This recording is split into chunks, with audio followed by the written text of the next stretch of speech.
Hello everyone, I'm Jeff Stanley with Standley Handcrafted, and I wanted to go back in to do kind of a part two, or basically an addendum on the mixing your own fragrance oils or coming up with your own custom scents.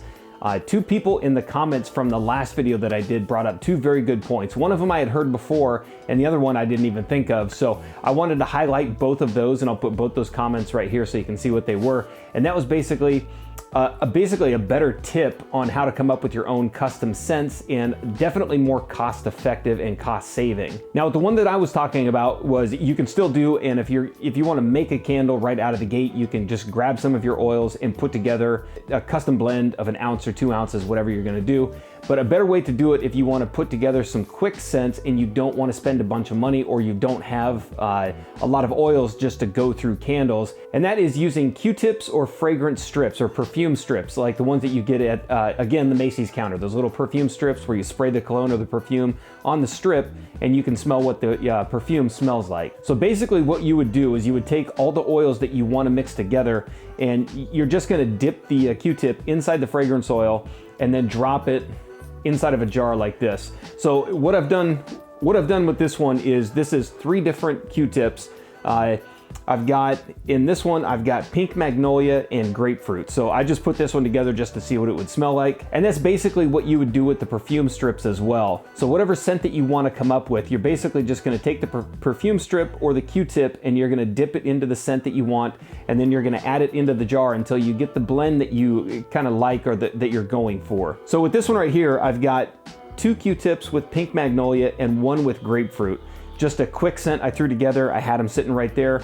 And this one, it actually smells pretty good. And the way you would customize this further is you would basically start adding. So if you were to add the pink grapefruit and the magnolia together, if the magnolia is not coming out as strong, you would just dip another Q-tip and put a 4th one in here. And vice versa. If you have something that's coming out a little bit too strong, like if you're using, again, I'm gonna go back to the Nag Champa because it's such a strong scent, you're probably going to want to add 1 of those because it's going to overpower so many other scents that are in there. So that's where you're going to come up with how many fragrances or how many parts to the fragrance oil or the custom blend that you're going to come up with. So if you wanted to have like a base of a patchouli or a Nag Champa, or in this case like a pink magnolia, you're going to maybe just add just dip the Q-tip a little bit, or dip it once and then add 4 or 5 other Q-tips of another scent, so that it gets even stronger and kind of overpowers, and it kind of downplays the Nag Champa or the stronger or base note that's in there. And then once you go through and you find the scent that you want, you're probably going to end up with, it could be anywhere of 5 or 6, maybe 7 or 8 different Q-tips in there,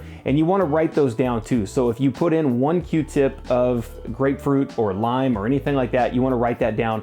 And if you put in 3 Q-tips of another scent, you want to make sure that you write that down, so that when you get to the end of your custom blend and you end up with 7 Q-tips or 7 perfume strips, you want to be able to figure out the percentage or what ratio that's going to be. So you're going to be looking, like right now I've got 3 Q-tips, so that's basically 2 to 1. That's an easy one to figure out. So this one is basically going to come down to out of 100, you're going to break this down percentage-wise. You're looking at 33% grapefruit and 66% pink magnolia. So that's a pretty easy one to come up with. It's when you get into 3 or 4 or 5 different types of scents in multiple Q-tips, you're going to want to break that down even more. So you would basically end up in a situation like that where you've got 5% of one, 25% of another, maybe 15% of one. And then once you nail the scent, you find a custom blend that you actually like and you want to make that, you're basically going to transition that into a full ratio. So like your typical 1 ounce to 1 pound, you're going to figure out what that is,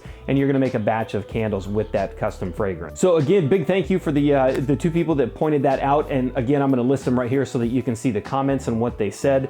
2 very good tips, and definitely more cost effective than actually just jumping right in. If you don't know your fragrance oils that well and you're not sure, sometimes like I said in the last video, mixing cinnamon and vanilla, I know exactly what I'm mixing with that one, so there's really no measuring with that one. If I want the cinnamon to stand out more, I add more cinnamon. If I want the vanilla to be the main note in cinnamon in the background, I just lower it down quite a bit. But when you get into really customizing your fragrances and you're adding 4 or 5 different ones, this is definitely a better method to go to because you're gonna save a lot more money in the long run. So again, I hope that was helpful. I'd like to go into more depth with some of the custom blends. A lot of the videos like this. So again, if I glossed over anything, or if you have some tips that I missed again in this one, please leave them in the comments down below and we'll try to get to those. And as always, you can reach me through all of the links that are down below, Snapchat, Instagram, Facebook, the DIY Facebook group. So come on over, join that one and get into any of the discussions that are over there. And thank you for watching.